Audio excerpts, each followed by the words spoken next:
ሰላም ጤና ይስጥልን ውድ በሀገር ውስጥና በውጭ የምትገኙ ቤተሰቦቻችን ከገበታ ሚዲያ የዕለቱን አበይት ዜናዎችንና ትኩስ መረጃዎችን ይዘንላችሁ ቀርበናል። አብራችሁን ቆዩ። በቅድሚያም ዋና ዋናዎቹን በትግራይና ሰሜን ኢትዮጵያ ያሉ የተለያዩ አካባቢዎች ያለው ወታደራዊ ውጥረትና ማህበራዊ ቀውስ አሁንም መፍትሄ ሳያገኝ ቀጥሏል። በራያ ግንባር ያለው ውጊያ ስለመኖሩም ተሰምቷል። በራያ ጨርጨር በተለይም ቢሶበር ተብሎ በሚታወቀው አካባቢ እስከ ዛሬ ጠዋት ድረስ ከባድ ውጊያዎች ሲካሄዱ ውለዋል። ይህ ውጊያ በዋናነት በትግራይ ሁለት ኃይሎች መካከል ማለትም በመንግስት እንደሚደገፈው በሚነገርለት የሐራ መሬት ኃይልና በትግራይ የቲዲኤፍ ኃይሎች መካከል እየተካሄደ ይገኛል። በጸለምት አካባቢም ቢሆን በትግራይ ኃይሎች በፌዴራልና የአካባቢው ኃይሎች መካከል ያለው ፍጥጫ እንደቀጠለ ነው። የትግራይ ኃይሎች ቀደም ሲል እንደተባለው ከአካባቢው ብዙም ርቀው ያልወጡ ሲሆን በጥቂት ኪሎ ሜትሮች ርቀት ላይ ተፋጠው ይገኛሉ ተብሏል። ከጦር ቀጠናዎች የተሰሙ መረጃዎችን አካተናል። ለመሆኑ በመንግስትና በህወሓት ኃይሎች መካከል በተደጋጋሚ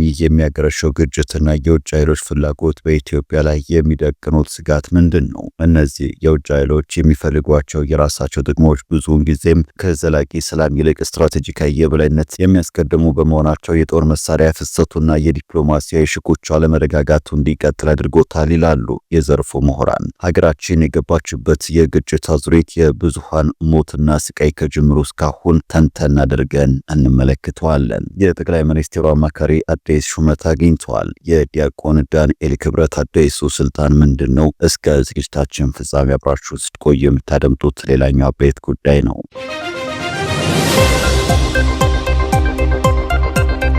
ቻናሉን ሰብስክራይብ፣ ቪዲዮ ላይክ በማድረግ እስከ ፍጻሜው አብራችሁ እንድትቆዩ በአክብሮት እንጠይቃለን። ወደ ቀዳሚው ጉዳይ እናመራለን። የሁለቱ የትግራይ ኃይሎች ውጊያ ቀጥሏል። በራያ ቀጠና በሁለቱ የትግራይ ኃይሎች መካከል የሚደረገው ውጊያ መቀጠሉ ተሰምቷል። በአፋር ሐራ መሬት የሚንቀሳቀሱት የትግራይ የሰላም ኃይሎች ታጣቂዎች በቲዲኤፍ ጋር በተለያዩ ስፍራዎች እየተዋጉ ነው። በትናንትናው ዕለት ሁለቱ ኃይሎች በዛታ ወረዳም ለሰዓታት የዘለቀ ውጊያ ማድረጋቸው የተሰማ ሲሆን የዚህ ግንባር ውጊያ ዓላማ የኮረም አላማጣ ዋናው መንገድ ለመቁረጥና ለመቆጣጠር እንደሆነ ታውቋል። በራያ በኩል በአፋር አዋሳኝ አካባቢዎች የተቀሰቀሰው ግጭት ከትናንት ጀምሮ ተባብሶ መቀጠሉን ተከትሎ በአካባቢው ማህበረሰብ ደህንነት ላይ አደጋ መደቀኑ ተገልጿል። እንደ ጨርጨር ባሉ የራያ አካባቢዎች ከሁለት ቀን በፊት የጀመረው በከባድ መሳሪያ የተደገፈ ውጊያ በማህበረሰቡ ላይ ከፍተኛ ጫና እየፈጠረ ነው ተብሏል። የህወሓት ታጣቂ ኃይል በአፋር ክልል የመሸገውን የትግራይ ሰላም ኃይል ለመውጋት ወደ ክልሉ ዘልቆ መግባቱ ተሰምቷል። በዚህም የአፋር ክልል የጸጥታ ኃይሎች ለህወሓት ኃይሎች ምላሽ ሰጥተው በከባድ መሳሪያ የተደገፈ ውጊያ እየተካሄደ ነው።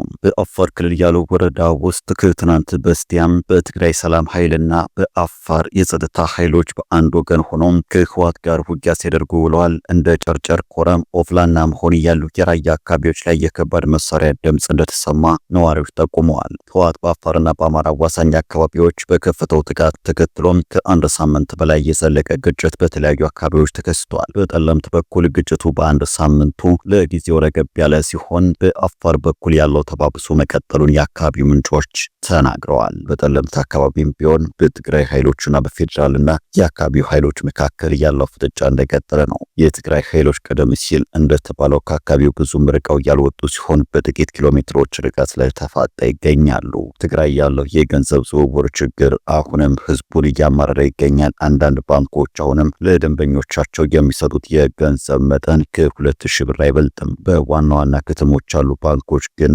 ከ5 እስከ 10 ሺህ ብር እየሰጡ ቢሆንም አሁንም ካለው ፍላጎት አንጻር ችግሩ አልተቃለለም። የአፍሪካ ህብረት የቀረበውን የድርድር ጥሪ ተከትሎ ህወሓት ጥሪን እንደሚቀበል በይፋ ገልጿል። ይሁን እንጂ ከፌዴራል መንግስት በኩል እስካሁን የተሰጠ ምንም አይነት ምላሽ የለም። የፌዴራል መንግስት በሚቀጥሉ ሳምንታት ለዚህ ድርድር ምላሽ የማይሰጥ ከሆነ የትግራይ ኃይሎች በድጋሚ ወደ ሰፊ ውጊያ ሊገቡ ይችላሉ የሚል ከፍተኛ ስጋት ሰፍኗል። ለመሆኑ በመንግስትና በህወሓት ኃይሎች መካከል በተደጋጋሚ የሚያገረሸው ግጭትና የውጭ ኃይሎች ፍላጎት በኢትዮጵያ ላይ የሚደቅኑት ስጋት ምንድነው? እንመልከተው። በኢትዮጵያ የፌዴራል መንግስትና በህዝባዊ ወያኔ ሓርነት ትግራይ ህወሓት መካከል ያለው ግጭት መነሻው ለረጅም ጊዜ የቆየ ፖለቲካ ውጥረት ሲሆን ይህም በዳር ወር 2013 ወደ ሙሉ ጦርነት ተሸጋግሯል። እንደ አውሮፓውያን አቆጣጠር እስከ 2018 ጠቅላይ ሚኒስትር አብይ አህመድ ወደ ስልጣን እስከመጡበት ጊዜ ድረስ ለበርካታ አስርት ዓመታት የኢትዮጵያን ፖለቲካ ሲመራ የነበረው ህወሓት የማዕከላዊ መንግስት ትግራይን አግሏል፣ እንዲሁም የክልሉን የራስ ገዝ አስተዳደር መብት ጥሷል በሚል ከሷል። አንጻሩ የፌዴራሉ መንግስት ህወሓት በ2012 ያካሄደውን ክልላዊ ምርጫ ሀገራዊ ምርጫ እንዲራዘም የተላለፈውን ውሳኔ በመቃወም የተደረገ ቤተኝነት አድርጎ ተመልክቶታል። ይህ ክስተት የኢትዮጵያ መከላከያ ሰራዊትን፣ የአማራ ሚሊሻዎችንና የኤርትራ ወታደሮችን ያሳተፈ ለ2 ዓመታት የቆየ አሰቃቂ ጦርነት እንቀሰቀሰ። ይህም ከ600 ሺህ በላይ ለሚሆኑ ሰዎች ሞት፣ ለከፋ ሰብአዊ ጥሰትና ለከባድ ሰብአዊ ቀውስ ምክንያትም ሆኗል። ጦርነቱ በህዳር ወር 2015 በአፍሪካ ህብረት አሸማጋይነት በፕሪቶሪያ በተፈረመው ግጭትን የማቆም ስምምነት ተቋጨ። ስምምነቱ የትግራይ ኃይሎችን ትጥቅ ማስፈታት፣ የባዕድ ሀገር ወታደሮች በተለይም የኤርትራ መውጣትን፣ በክልሉ የፌዴራል መንግስት ስልጣንን መመለስና የሰብአዊ ድጋፍ ተደራሽነትን ማረጋገጥ ነበረ። ነገር ግን ስምምነቱ በሚገባ ሳይተገበር አንዱ አንዱን እየከሰሰ ዳግም መካረሩ ተፈጠረ። እንደ ኤሮፓያን አቆጣጠር በ2025 መጀመሪያ ላይ ውጥረቱ ወደ ግጭት አምርቷል። በዶክተር ደብረጽዮን ገብረ ሚካኤል የሚመራው ቡድንም በትግራይ መከላከያ ቲዲኤፍ አባላት ድጋፍ በመታገዝ በመቀሌ የሚገኘውን የሬዲዮ ጣቢያና እንደ አዴግራት ያሉ የድንበር ከተሞችን ጨምሮ በማዕከላዊና በደቡብ ምስራቅ ትግራይ የሚገኙ ቁልፍ መዋቅሮችን ተቆጣጠረ። ይህ ድርጊት በአቶ ጌታቸው ረዳ በሚመራው የትግራይ ጊዜያዊ አስተዳደር ዘንድ መፈንቅለ መንግስት ተብሎ የተፈረጀ ሲሆን ዶክተር ደብረጽዮንን የፕሪቶሪያውን ስምምነት እያፈረሰ ነው በሚል ከሷል። እንደ ኤሮፓያን አቆጣጠር በመጋቢት 2025 ግጭቱ ተባብሶ ከትግራይ መከላከያ ኃይል ጋር የተሰለፉ ኃይሎች ከአካባቢው ነዋሪዎችና ከፌዴራል አካላት ጋርም በመጋጨታቸው ለሰዎች መቁሰልና መፈናቀል ምክንያት ሆኗል። ከዛም ሰሞነኛው ግጭት መጣም። ሰሞነኛው ግጭት ይበልጥ የተባባሰ ሲሆን በምዕራብ ትግራይ እንደ ጠለምት ባሉ አካባቢዎች በፌዴራል ወታደሮች፣ በአማራ ሚሊሻዎችና በትግራይ ኃይሎች መካከል ግልጽ ውጊያ ቀሰቀሰ። የዶክተር ደብረጽዮን ኃይሎችም እንደ መቀለና አዲ ጉደም ያሉ ዋና ዋና ከተሞችን በቁጥጥራቸው ስር ማድረጋቸው ተዘግቧል። ይህም በሺዎች የሚቆጠሩ ሰዎችን አፈናቅሏል። ዳግም ሙሉ ጦርነት ሊቀሰቅስ ይችላል የሚል ስጋትን በሰፊው ነግሷል። ውጊያው አሁንም ድረስ የቀጠለ ሲሆን የተባበሩት መንግስታት ድርጅት ዋና ጸሐፊ አንቶኒዮ ጉቴሬስ ግጭቱ ወደ ሰፊ ቀውስ ሊያመራ ስለሚችል ጥልቅ ስጋታቸውንም ተናግረዋል። እንደ ሌተናንት ጄኔራል ጻድቃን ገብረትንሳኤ ያሉ የትግራይ መሪዎች እንደ ጠለምት ያሉ አወዛጋቢ አካባቢዎችን በሰላማዊ መንገድ ለመፍታት ቃል ቢገቡም ያልተሟላ የትጥቅ መፍታት ሂደትና የሌሎች ኃይሎች በክልሉ መገኘት አለመረጋጋቱን አባብሶታል። ለመሆኑ በዚህ ግጭት የውጭ ኃይሎች ሚናና ፍላጎታቸው ምንድን ናቸው? እንመልከተው። የውጭ ተዋናዮች የሀገር ውስጥ ያለውን አለመረጋጋት ወደ ቀጠናዊ ጂኦፖለቲካዊ ቀውስ በመቀየር ግጭቱን በእጅጉ አወሳስበውታል።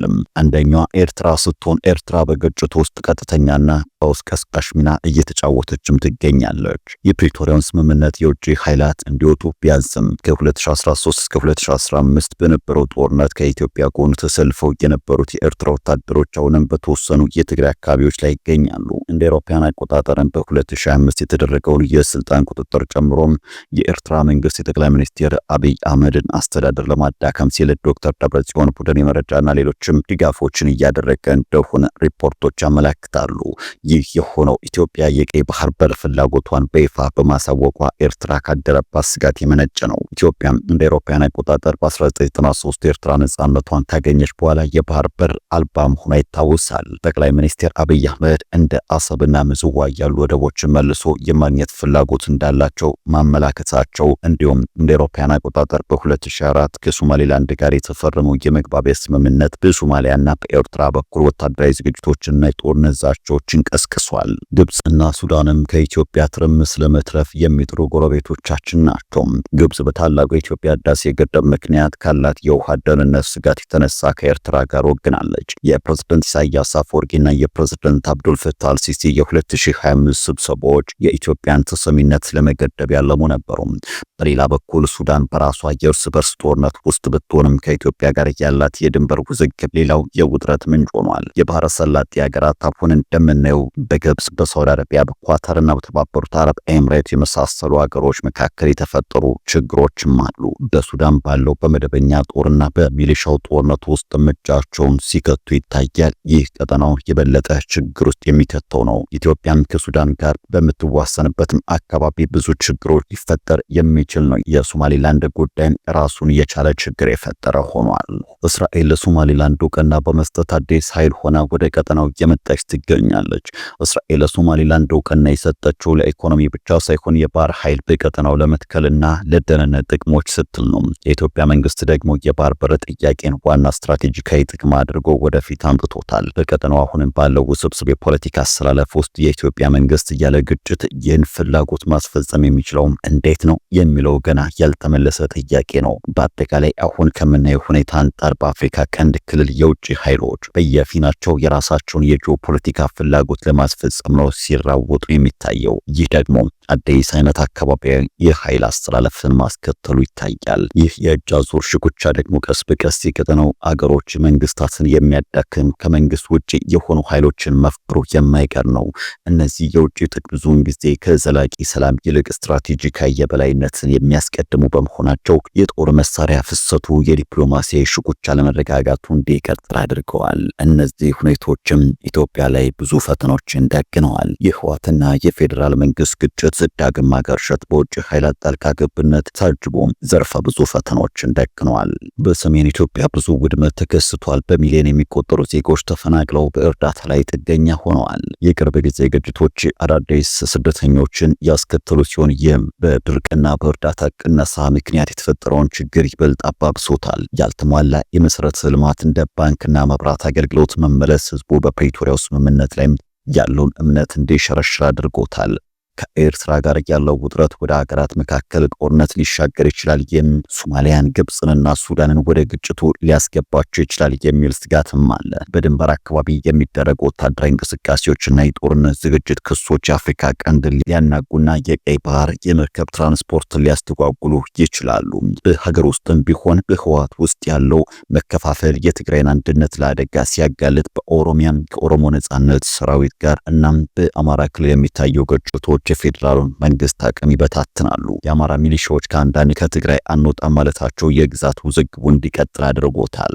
በጥቅሉ የፕሪቶሪያው ስምምነት ጊዜያዊ ሰላም ቢያመጣም የህወሓት ውስጣዊ ክፍፍልና የውጭ ጣልቃ ገብነቶች ግጭቱን ዳግም ቀስቅሰውታል። ይህም የኢትዮጵያን መረጋጋትና የቀጠናውን ሰላም አደጋ ላይ ጥሏል። ዘላቂ መፍትሄ ለማምጣት የፕሪቶሪያው ስምምነት ሙሉ በሙሉ መተግበር፣ አሳታፊ ውይይት ማድረግና የውጭ ጣልቃ ገብነት ለመግታት ዓለም አቀፍ ጫና ማሳደር ያስፈልጋል። የኢትዮጵያ አመራሮች እነዚህን አደጋዎች ለመቀነስ በብሔራዊ አንድነትና በክልላዊ የራስ ገዝ አስተዳደር መከላከል ያለውን ሚዛን መጠበቅ ይኖርባቸዋል ይላሉ ተንታኞች።